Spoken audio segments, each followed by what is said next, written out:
An Australian update from me, Katie Hopkins. I think I can safely say from very personal experience that Australia is in a very dark place indeed. The different premiers of the different states seem to be competing as to who can treat their citizens the most harshly.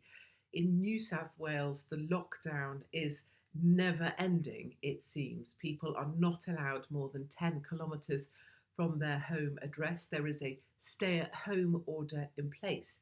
Only one person from any household is allowed to go to get food or an absolutely essential item each day. And when you arrive at the supermarket, you're not allowed to browse or look for things. You're only allowed to get what you need. You're not allowed to talk to friends or anybody that you see that you might recognise either. New South Wales is also imposing this door to door. Police are going door to door and they're being backed up by the army, so effectively de facto martial law, to ensure that people who are supposed to be at home are actually at that address. You're only allowed to leave to give essential care to someone else or indeed to take the vaccine for yourself.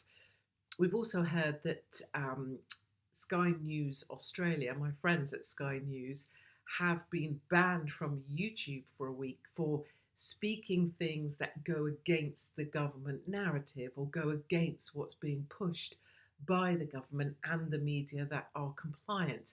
For that, you get a ban from YouTube. And of course, how that works is other producers, other channels realise they don't want that to happen to them. So they need to be more restrictive, more compliant in what they're saying. And of course, I guess I'm an example of that as well. Don't speak out or we will deport your arse. And in fact, this is true in other states as well. So Queensland, over 13 cases, that's cases, has now gone into a super stringent lockdown.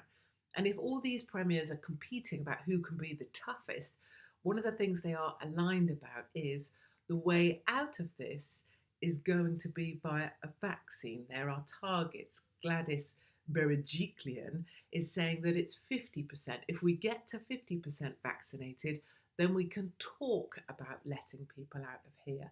Others are talking about 70 or 80% vaccinated before you will stop being effectively imprisoned if in your own home. They have helicopters circling overhead telling anybody out of their home address that they will be fined. When Americans ever speak about the Second Amendment or people don't understand the Second Amendment, this is particularly kind of what makes it so pertinent. This couldn't happen in America.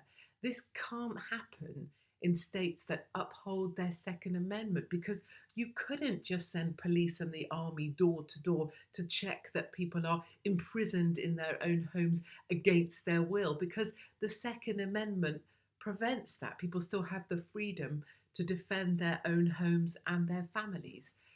No, all of this is heading in a very dark direction. And if people and individuals aren't allowed to talk about it, and certain media channels aren't allowed to talk about it, who is allowed to challenge the political leaders? Is this really still a functioning democracy, or is this more of a dictatorship? And has Australia really got freedom for its citizens? Are people there because of their freedom? Do they have the freedom to do anything? Or has Australia reverted to being a penal colony where the prisoners are in fact Australians themselves?